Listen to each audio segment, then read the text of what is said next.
अस्सलाम वालेकुम रहमतुल्लाहि व बरकातुहू। मजलिस इत्तेहादुल मुस्लिमीन के तमाम स्टेज पर मौजूद अहम ज़िम्मेदारान जनाब डॉक्टर गफ़्फ़ार क़ादरी साहब, समीर साजिद साहब, शारिक नक्शबंदी साहब, कुनाल खरात साहब, नासिर सिद्दीकी साहब, हमारे दूसरे तमाम इलाक़ों के अपने अपने ज़िम्मेदारान, कॉरपोरेटर्स, नौजवानों, बुज़ुर्गों, साथियों, यौम आज़ादी के 76 सालवे के जश्न में मैं आप लोगों का तहे दिल से इस्तकबाल करता हूँ, मुबारकबाद पेश करता हूँ। आज हम इस मुल्क की आज़ादी के 76 साल पूरे हो चुके हैं और उसका जश्न हम मना रहे हैं।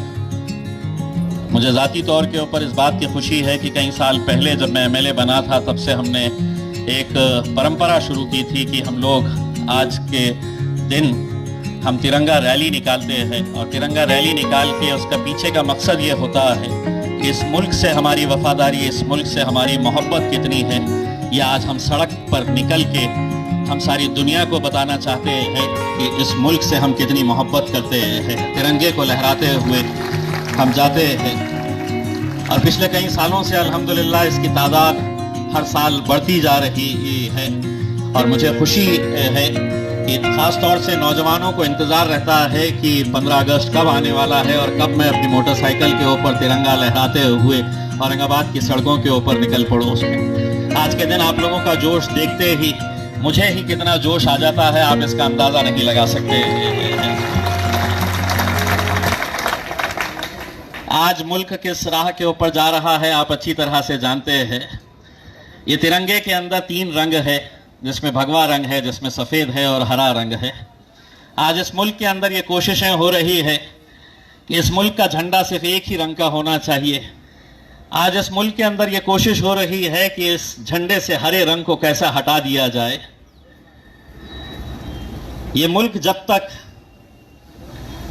हम जब तक है, आप जब तक है, ता क़यामत तक जब तक है, ये मुल्क का झंडा जो है वो इंशाअल्लाह तिरंगा ही रहेगा। इसके अंदर हरा रंग भी रहेगा, भगवा भी रहेगा, क्योंकि इस मुल्क की आज़ादी के अंदर अगर कोई ये समझता है कि सिर्फ अकेले मेरा योगदान था और मेरी वजह से ये मुल्क आज़ाद हुआ, तो मेरे हिसाब से इससे गलत बात और इससे ज़्यादा झूठ कोई हो नहीं सकता है। इस मुल्क की आज़ादी के अंदर न जाने कितने मुसलमानों ने अपनी जानों की कुर्बानी दी है और आज हमसे ही हमारे वफादारी का सबूत मांगा जाता है। जब गुलिस्तान को खून की जरूरत पड़ी तो सबसे पहले हमारी ही गर्दन कटी, फिर भी कहते हो ये अहले चमन, ये चमन है हमारा तुम्हारा नहीं। यकीनन इस मुल्क की जमहूरियत को आज कहीं ना कहीं कमजोर करने की कोशिश की जा रही है। इस मुल्क के संविधान को कैसा बदला जा सकता है, इस मुल्क के संविधान को कैसा खत्म किया जा सकता है, इसकी कोशिश की जा रही है। लेकिन आज जब हम सड़क के ऊपर निकल रहे हैं तो आज हम ये पैगाम भी देने के लिए निकल रहे हैं, तुम कितनी भी ताकत लगा लो, इस मुल्क के संविधान की रक्षा करने की जिम्मेदारी इस मुल्क के ये नौजवानों के ऊपर है। इस मुल्क के अंदर एकता, भाईचारगी का संदेश देने के लिए आज हम सड़क के ऊपर निकल रहे हैं। शारिक नक्शबंदी साहब ने एक बहुत अच्छा पैगाम आज एक मूवमेंट चलाने का कि मुल्क से नफरत हटाओ और देश बचाओ, ये एक मुहिम मजलिस शुरू करने वाली है। आज नफरत कम है, एक जीता जागता एक सबूत में आज के दिन जब सरकारी कार्यक्रम यहां पर डिविजनल कमिश्नर ऑफिस के ऊपर देख कर आया हूं। आज भारतीय जनता पार्टी अपने मकसद के अंदर कैसे कामयाब हो गई कि महाराष्ट्र के मराठी लोगों को कैसा तोड़ा जा सकता है, उसकी जिंदा मिसाल मैं देखकर आया हूं। राजनीति अपनी जगह के ऊपर, लेकिन कहीं ना कहीं आज हमें भी फख्र है कि हम महाराष्ट्र के अंदर पैदा हुए हैं।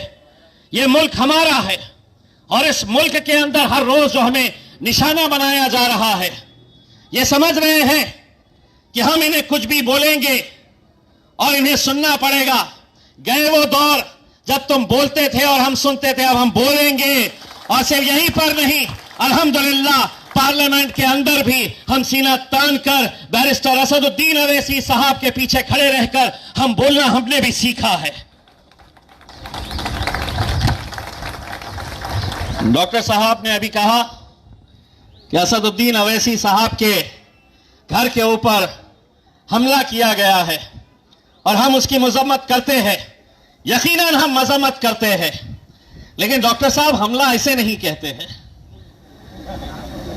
जो रात के अंधेरे में छुप कर आता है, जेब में एक पत्थर लेकर आता है, इधर उधर देखता है, पत्थर मारता है और गायब हो जाता है। अगर मर्द का बच्चा है तो सामने खड़े रहकर वार कर। अगर सही मानों में तुझे हमला करने का है तो बोल, कहां करना चाहता है। जगह तेरी रहेगी, वक्त तेरा रहेगा, हम आएंगे, करके दिखा तू। ऐसे छोटे मोटे कब तक ऐसे पत्थर फेंकने वालों के पीछे हम दौड़ेंगे। अब तो हम असद साहब को यह कहने वाले हैं कि उसे क्यों इतनी तकलीफ कि पत्थर छुपा कर लेकर आए। मैं तो असद साहब को कहूंगा कि असद भाई, तुम्हारे घर के सामने पत्थर का ढिगार लगा देते हैं, आ दिन के वक्त में आकर मारना है तो मारकर चले जा, हथियार हम दे रहे हैं तुझे मारने के लिए। बहुत ज्यादा इनकी दखल लेने की जरूरत नहीं है। ए छोटे,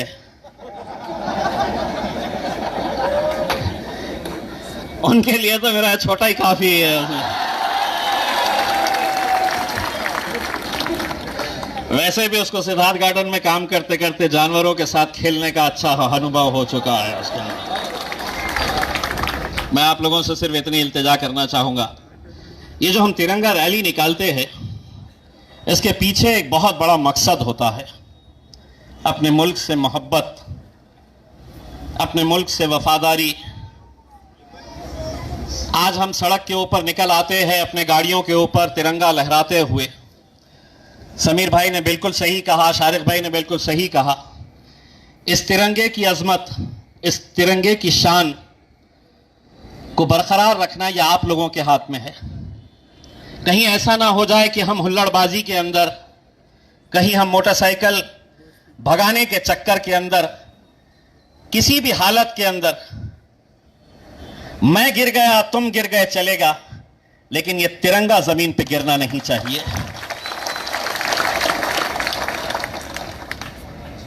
क्योंकि आज हमारे ऊपर हर तरीके से हर कोई नजर रखा हुआ है। देखते हैं, ढूंढते हैं कि झंडा चढ़ाते वक्त सही चढ़ाए है क्या, ऊपर नीचे तो नहीं हो गया है क्या। सारी कोशिशें ये जारी रहती है, लेकिन हम भी कहां मौके देने वाले हैं। अब इतने तो उस्ताद हो चुके हैं। तो इसीलिए आप लोग जब यहां से अपने मोटरसाइकिलों के ऊपर निकलेंगे, आज हमने एक प्रांतो साहब ने एक गाड़ी का इंतजाम किया है जिसमें देशभक्ति के गाने लगेंगे।